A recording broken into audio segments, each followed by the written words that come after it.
Hello and welcome to Big Dash Knows. Big Dash knows what? New York Giants football. Let's go. There seems to be a misunderstanding. The videos, I assume, maybe are not coming through clearly enough. I'm the type of person, type of content creator that reads the comments. Like, I really read the comments. I make it a point to go through these comments, hit the thumbs up, hit the like button on the comments, reply to a lot of the comments, maybe more than other channels do. But that's something that I do because I like to take the temperature of the room. I like to hear what people are thinking, and I like to see what people are saying. Now, whether you agree with me or you don't agree with me on certain issues, it doesn't matter. I like to hear it. I'm not mad at it. What I don't like is blanket statements. Like when you see the thumbnail and you read the title, some people just automatically think that the video is going to go a certain way.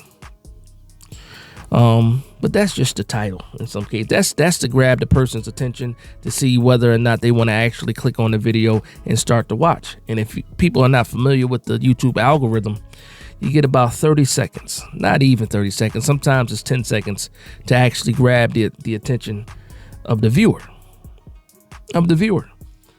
And some people have fancy openings. Some people have catchy phrases, stuff like that helps hold the attention of the viewer. For me, I like to get straight down to business. I do have the Big Dash Knows opening, but I like to get straight down to business. And right now, let's get straight down to business. I don't hate Daniel Jones. I don't hate Daniel Jones. What I don't like is it seems like right now that Daniel Jones does not have enough of the it to take the Giants to the promised land. That's what it is. So when you feel that way, and I'm saying that I feel that way, I feel like he just does not have whatever it takes, whatever you want to call it, whatever that it is. He does not have it to take us over the hump. Now, he can win us some games. He can probably maybe get us to the playoffs. But how many people think that he can get you to the promised land? I would love to know that in the comments down below. That'll be my first question. How many of you guys believe that Daniel Jones can take you to the promised land? Now, what I don't want to see, actually, you can put whatever you want, like caveats, right? Well, if you do this, if you do that, then yeah, Daniel. Nah, I'm saying if everything is perfect, if everything is where you want it to be, do you believe that Daniel Jones can take you to the promised land? Because we've heard it for a while now, fix the offensive line, get him a wide receiver one. The New York Giants are 1-3 right now. Is that all Daniel Jones' fault? Absolutely not. But that's what a lot of the focus was on. And when the New York Giants beat the Cleveland Browns, I saw a lot of people comment, well, this is what happens when you get them a wide receiver one. So how come you have that feeling when we win games, but when we lose games, you don't feel the same way? Which one is it going to be? It has to be one, right? You decide where you want to lean when it comes to that question. The next thing I want to talk about is the wide receiver drops. Yes, the wide receivers could have probably extended this game. Yes. Wan'Dale Robinson drop. The Darius Slayton drop, which wasn't a great pass. The Malik Neighbors drop on the sideline where he ended up being concussed. Those are big drops. And had those been catches, the story might have been a little bit different. But that's just certain parts of the game. You're not looking at the totality of what's going on. Like, Malik Neighbors had how many targets? Wan'Dale Robinson, how many targets? A lot.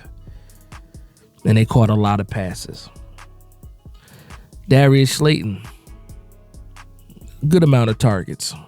Did he end up dropping a pass? Yes, he did too. All played a part in losing a game. The defense, the way the defense was called, Shane Bowen's game plan cost us the game. Brian Daboll in situations, lack of aggressiveness, or not settling for three, cost you the game. So there's a lot of people to blame. So when you see a video saying who's to blame, Daniel Jones, Brian Daboll, Joe Shane, all of them. All of the above. I got people now talking about John Mara. The reason why Daniel Jones is here is because of John Mara. Well, how many of us believe that it's all on John Mara? When I watched Hard Knocks, I believed that John Mara was more focused on losing Saquon Barkley than replacing Daniel Jones. And then also gave him the okay, if it was possible to do, go after a quarterback. So how much can we really blame on John Mara? Now, I'm not going to say John Mara is not a meddler, because he absolutely is. We saw the way he lurked around those offices, peeking indoors, wanting to talk to people, side conversation, seeing how people are feeling. We saw it. So he is one of those guys that is a lurker. He is always around. He is always looking over somebody's shoulders. Some people can't operate like that. But when I look at the Hard Knocks again, and again, this is edited. Obviously, there's tons and tons of audio, video that we didn't get a chance to see. But some of the parts that we did see, you can see that there was not a cohesive confidence in the quarterback.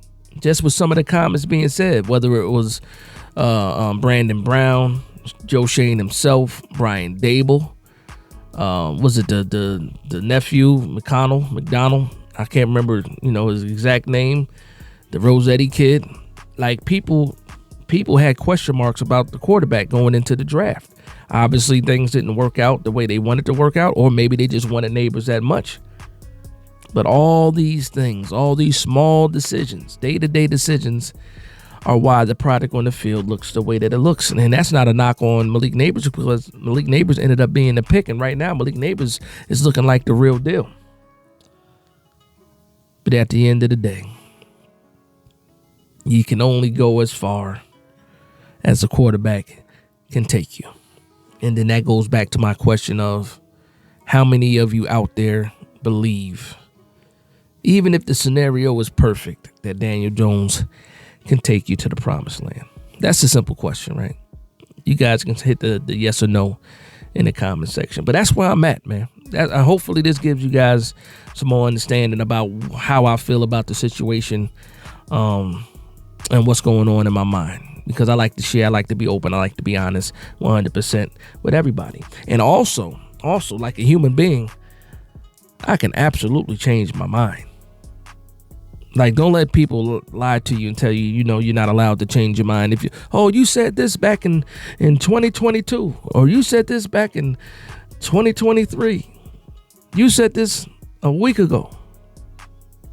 With new information,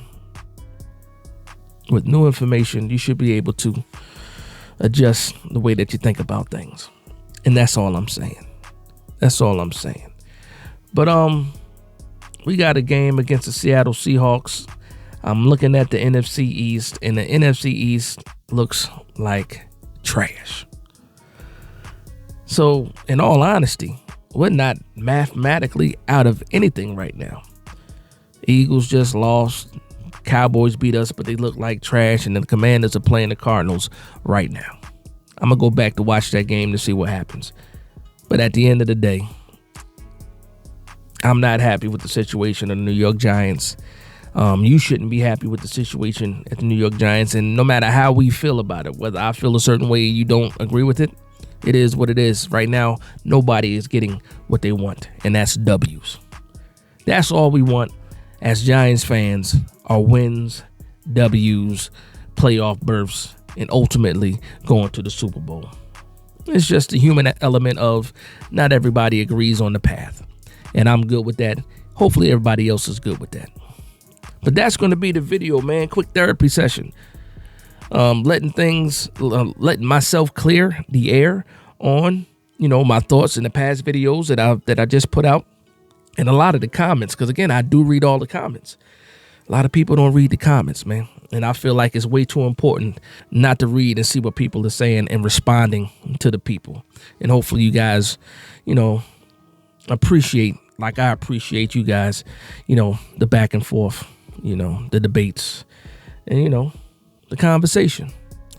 So with that being said, I want to thank everybody for vibing with me. Please like, comment, and subscribe. And from one Giants fan to another, this is Big Dash Knows, Big Blue Nation.